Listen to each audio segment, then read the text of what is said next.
The seat is THICC thick. After a late night arrival into LAX, we find the terminal packed. Luckily though, we're here very early before our check-in even opens. And because we're in business class, the red carpet is rolled out for us. Wait, hold on, that's first class. What is this, a blue carpet? Oh god. After checking in, we need to play a round of the world's most elite sport, ultimate lounge hopping. First stop, the Amex Centurion Lounge. Located right in the international terminal, the Centurion Lounge is packed as usual, but with great food.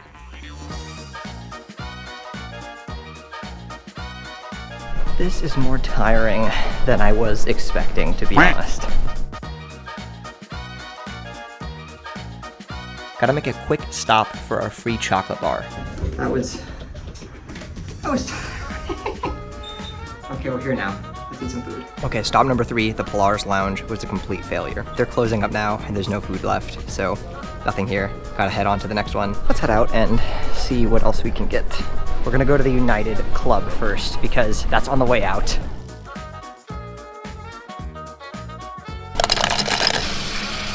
They have food here. Chocolate mousse cup. I'll take it. We are out of here. Ah, jeez. Here we go again.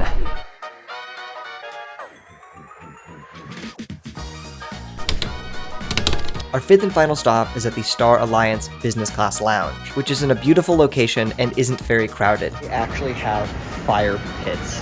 Fire pits in a lounge. This is crazy. Here I use my remaining time to take a nice hot shower, enjoy the great view of the terminal, and have a meal. I think there's one word appropriate to describe the food. Mid. After that mediocre meal, it is now time to board. Okay, it's the big moment. We're about to see ANA, the room. We were seated in Kilo. Let's just fix that there. It's very clear why they nicknamed this the room. The seat is THICC thick, mainly in the sense that it is humongous. You could comfortably fit 2 people here. In terms of controls, the seat is pretty adjustable with a variety of lighting options. Because of the Bonko's big seat, there's very little storage. There are Globetrotter amenity kits, which look cool, but there's not much inside. Now, I absolutely love the automatic blinds. Seriously, just look at how much space we have. It's ridiculous.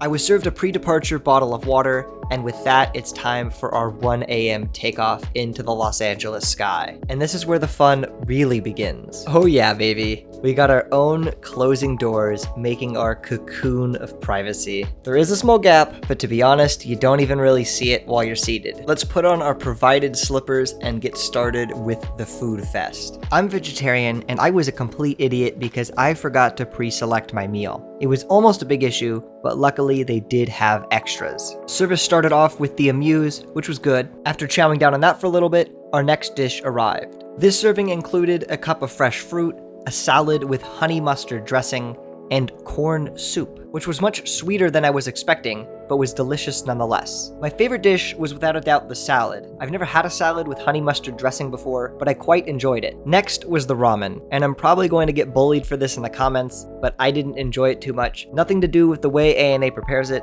I'm just not really a ramen guy.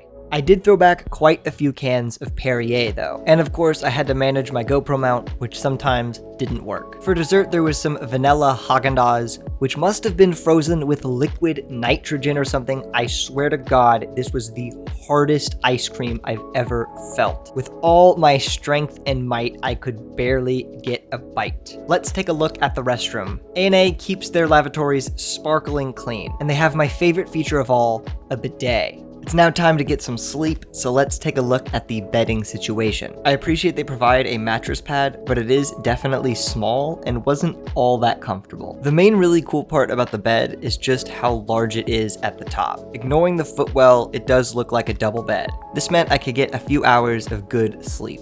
Now, I am a gargantuanly humongous 5 foot 8 inches, and the footwell was fine for me, but if somehow you're even taller than I am, then it could be a little bit tight. After the good night of sleep I had, it's time to put the bedding away, relax a bit wearing my duck-shaped mask, and wait for the second and final meal service of the flight. While we're waiting, let's take another look at how cool the doors are. Meal service starts with them setting the table and giving me a glass of that sweet elixir, Perrier.